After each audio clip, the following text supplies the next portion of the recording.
Trailblazer, Traverse va Captiva mashinalarida uchlik motorida mana shunaqa traynik bo'ladi mana. Bitta, ikkita radiator patrubkasi, uchinchisi.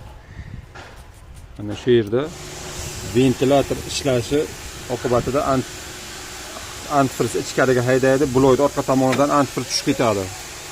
Keyin ustalar galovka prokatgani arasidan antifriz oqibdi deyishi mumkin.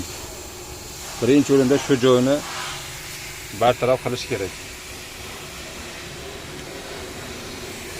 Ikkita galovkani orasidan ketadi antifriz. Mana. Mana bu yerdan antifriz chiqadi-da.